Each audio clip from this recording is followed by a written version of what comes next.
Buen día, buenas tardes, buenas noches. Vamos a dedicar este video a una introducción a archivos, entonces en el contexto de la unidad temática que incluye archivos. La finalidad va a ser crear un archivo de texto y almacenar ese archivo de texto parte de la tabla ASCII. Y por otro lado, lo que vamos a hacer es presentar en el monitor esos datos, los datos ASCII, que se fueron a almacenar a ese archivo.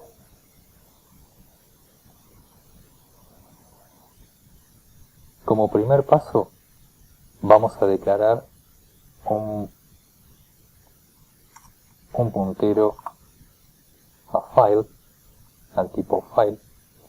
Para enfatizar que se trata de un puntero, bueno, podemos anteponer la letra P, que va a ser un puntero a una estructura tipo file,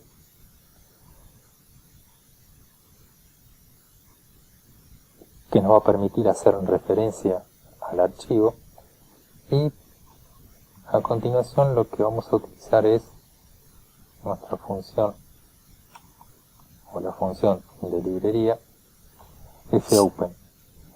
Fopen lo que nos va a regresar es la dirección de una estructura que permite el acceso al archivo, o en caso de error va a regresar null. En este caso esa dirección, como estamos escribiendo nuestro código, la vamos a almacenar en pf, que apunta a una estructura de tipo file. Bien, los parámetros de fopen son dos cadenas de caracteres. La primera cadena de caracteres incluye toda la ruta de acceso al archivo que vamos a acceder. En este caso vamos a empezar con un archivo que tiene el nombre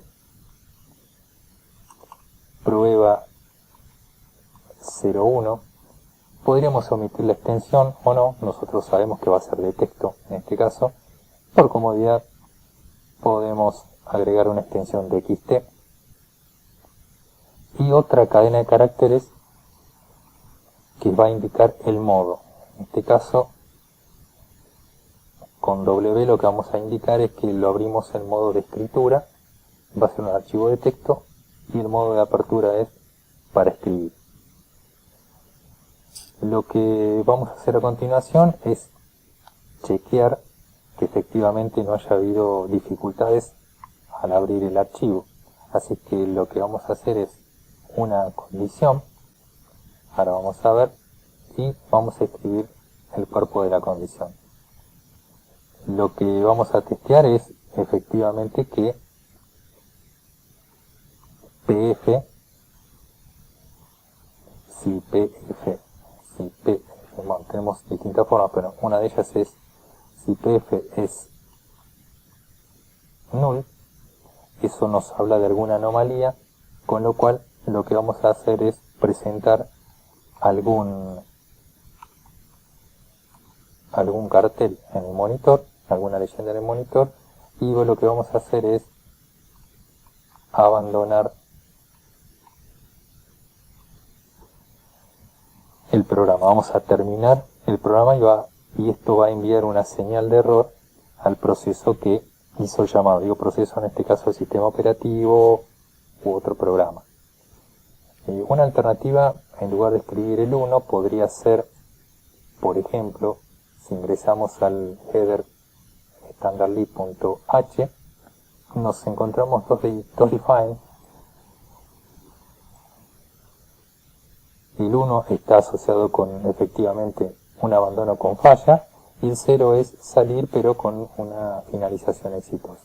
Bueno, en este caso directamente elegí utilizar un exit 1. Lo que vamos a hacer entonces es agregar una comunicación de que efectivamente no se pudo abrir el archivo. Lo que vamos a hacer es emitir esa comunicación. Eso por un lado. Ya a esta altura testeamos que no tuvimos problemas al abrir el archivo. Podemos ahora podemos hacer uso de la función de librería fprintf para comenzar a familiarizarnos con el proceso de escritura en archivos de texto. El primer parámetro que necesita es pf para hacer referencia al archivo que abrimos.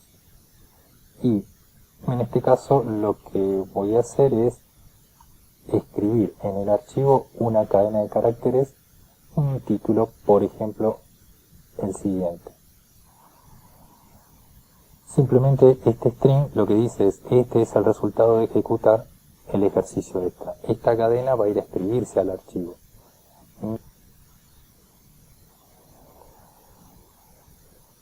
Algo para tener en cuenta en este string, en esta cadena de caracteres, es que el tramo que dice el ejercicio extra está encerrado entre comillas dobles. Estas comillas dobles quedaron incluidas en el literal del fprintf.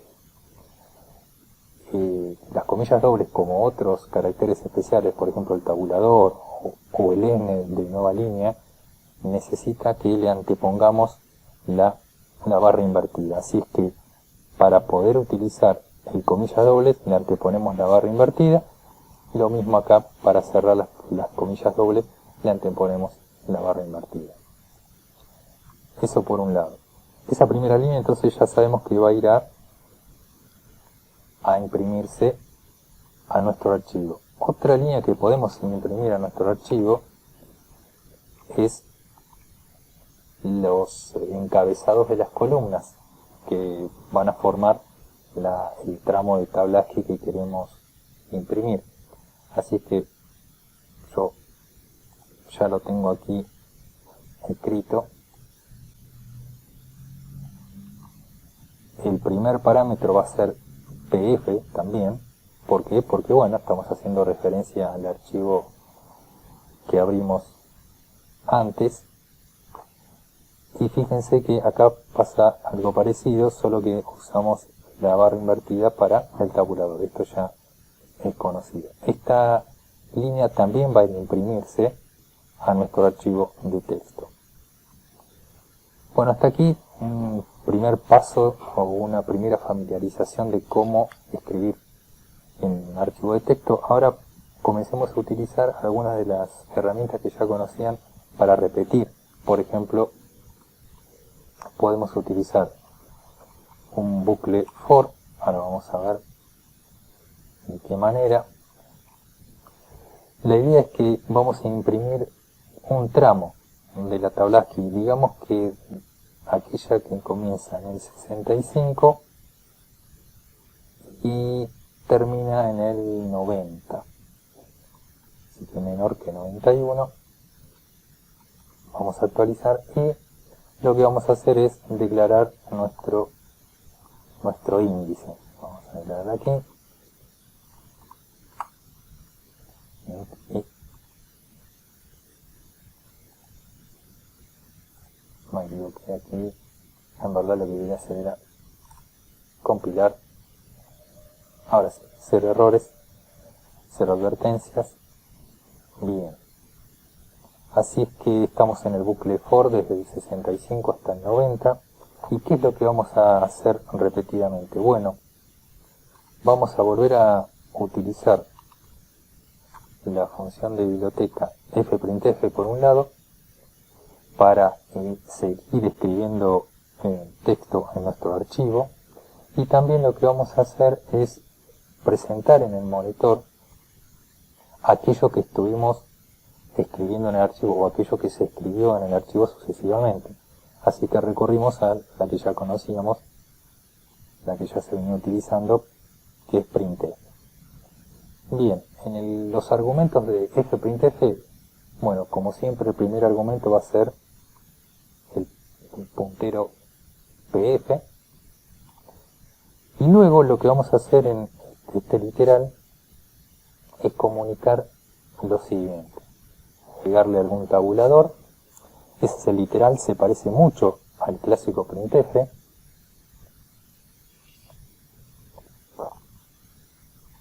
Y aquí, de manera análoga a lo que haríamos en printf, es asociar los formateos, en este caso primer formateo %d, %c y %0x, lo vamos a asociar respectivamente con i, i, i. Esto no debería sorprendernos, simplemente lo que estamos haciendo es el valor almacenado en i lo vamos a ver como el C nos permite verlo como el decimal, presentar el carácter o presentar el número pero en base 16 en hexadecimal. Es simplemente eso lo que estuvimos haciendo. Entonces el literal es muy parecido al printf que se viene usando hasta ahora y con cada uno de los formateos asociamos la variable que queremos presentar. En este caso es la misma, solo que el C nos permite ver el decimal, el carácter o el hexa asociado con esa variable. Con respecto al printf, que es lo que nos va a comunicar al monitor qué es lo que estuvimos enviando al archivo, es simplemente copiar y pegar la segunda parte. Vamos a compilar, 0 errores, 0 advertencias. Así que ya tenemos nuestro bucle for, que lo que va a hacer una y otra vez es enviar información al archivo por un lado y al monitor por el otro. El siguiente paso va a ser utilizar la función fclose para cerrar el archivo, ¿no? Cerrar el archivo referenciado en este caso por pf. Bien, hasta ahí tenemos nuestro código completo. Ya lo compilamos, 0 errores, 0 advertencias y ahora lo ejecutamos. Bueno, subimos un poco la pantalla.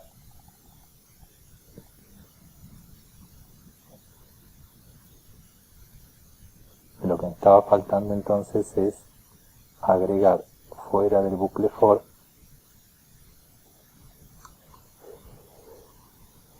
los encabezados. Ahora subimos la pantalla y ahí sí vemos los encabezados, tanto para la columna del número decimal, para el char asociado y el número pero en hexadecimal.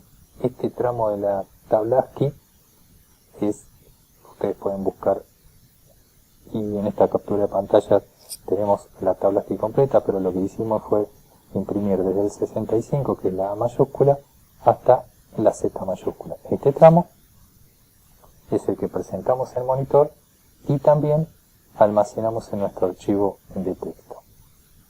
Bueno, veamos cómo queda justamente nuestro archivo de texto.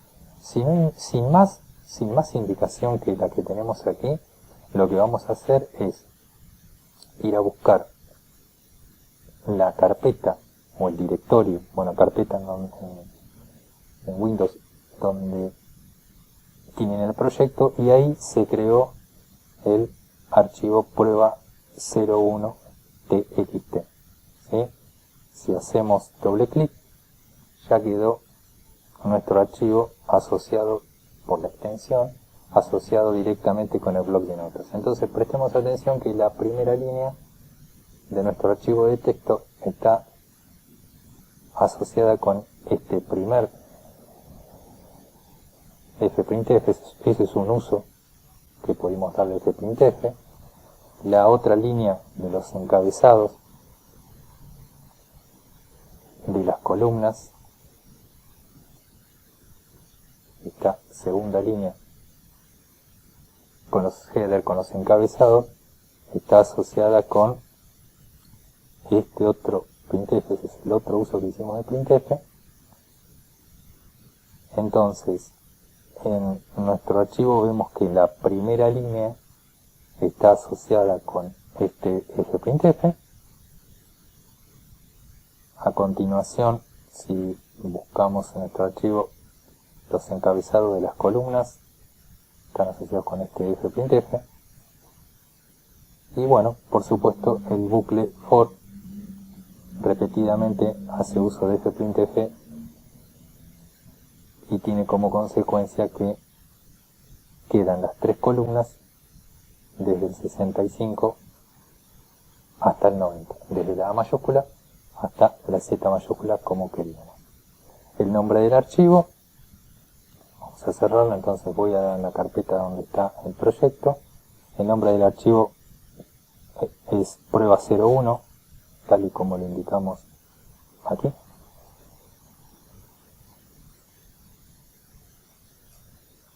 Y en principio esta es el primer contacto con los archivos de texto. Una alternativa para elegir el nombre sería esta. Vamos a buscar otra forma de trabajar.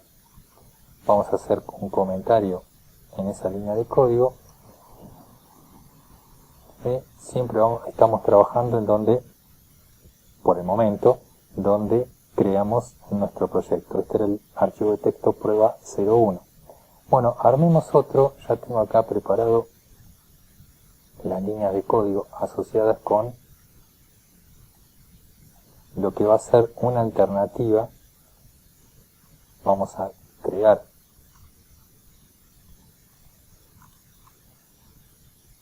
el contenido, va a ser el mismo. Vamos a crear otro archivo con un nombre diferente, pero esta vez fíjense que lo que hicimos fue incluir el nombre del archivo en la declaración de una cadena, un string, que tiene como identificador nombre. Y es ese nombre, acordémonos que el nombre de un string o de un arreglo es un puntero, así es que efectivamente ese puntero es el que usamos en fopen como primer parámetro. Así el modo de escritura no va a cambiar y tampoco cambié el nombre del puntero. Aquí antepuse const porque bueno, estoy considerando que esta cadena de caracteres se va a mantener constante en el programa, en la ejecución del programa. Vamos a finalizar que quedó ejecutado. Ahora sí, vuelvo a compilar. Y ahora lo que deberíamos esperar es, el contenido es el mismo que antes, pero lo que deberíamos esperar es que aparezca un archivo prueba 02.txt en donde tenemos nuestro proyecto. Ejecutamos, la presentación en pantalla no cambió, es la misma. Y ahora sí vamos a la carpeta donde teníamos nuestro proyecto. El prueba 01.txt es el que habíamos probado antes, el que habíamos generado antes. Y el prueba 02.txt es el que acabamos de generar. Es el mismo archivo, el mismo contenido, lo único que decidimos de esta manera generar o definir el nombre de nuestro archivo. Entonces, hasta aquí lo que tenemos es en nuestro proyecto generado, en nuestra carpeta de proyecto, hemos generado dos archivos, prueba 01, prueba 02. Dejen que este tramo de código lo convierta en comentarios y veamos una tercera forma de abrir un archivo. En esta tercera forma, aquí ya tengo el código preparado, lo que vamos a hacer es, además de definir el nombre del archivo, vamos a decidir en qué lugar vamos a escribir o a generar ese archivo. Y en esta línea de código lo que estamos indicando, además del nombre del archivo, es el lugar donde se va a abrir el archivo. ¿De qué manera lo hacemos? Bueno, antes simplemente poníamos el nombre, le podíamos agregar una extensión que era optativa, pero le poníamos el nombre y nada más. Aquí simplemente lo que vamos a hacer es, y yo ya tengo una, pero aquí lo que tengo es lo siguiente. Vamos a elegir una carpeta, un directorio, una carpeta de destino. Por ejemplo, aquí Windows ya tiene para los usuarios una carpeta de acceso público. Así que lo que vamos a hacer en esta carpeta es generar nuestro archivo prueba 03.txt. la ruta es esta. Así que simplemente hago un copiar y haríamos un pegar en lo que sería en el primer parámetro, la primera cadena de caracteres que espera fopen. La diferencia que ustedes pueden ver aquí es que cuando nosotros elegimos el directorio, la ruta al directorio tiene una única barra, y cuando nosotros lo vamos a incorporar, cuando incorporamos esa ruta como primer parámetro de fopen, aparecen la necesidad de utilizar dos barras. ¿Por qué? Bueno, así como tenemos barra n, el barra t, como dijimos hoy, para utilizar comillas dobles dentro del literal también le anteponemos la barra. Bueno, a la barra también le anteponemos la barra, motivo por el cual aparece barra barra, barra barra. Esto nos va a guiar en la ruta de directorios. Así que simplemente compilamos, 0 errores, 0 advertencias. De vuelta, este archivo que se va a generar ahora es prueba 03. El contenido va a ser el mismo. La presentación en el monitor va a ser la misma porque no cambiamos nada de eso, como esperábamos. Simplemente que ahora vamos a la carpeta de acceso público y aparece generado el archivo prueba 03 de Git. Es el mismo contenido que antes, solo que hemos decidido dónde vamos a abrir el archivo. Entonces, lo que pudimos ver son tres formas de abrir y decidir el modo de apertura del archivo. Hemos escrito un string a nuestro archivo de texto, hemos utilizado las estructuras que ya conocíamos, simplemente apareció el uso de fprintf, y por supuesto lo que hicimos fue luego cerrar el archivo. Acuérdense que eso cierra el archivo referido por el puntero PLT. Hasta aquí el video dedicado a la introducción de archivos. Gracias.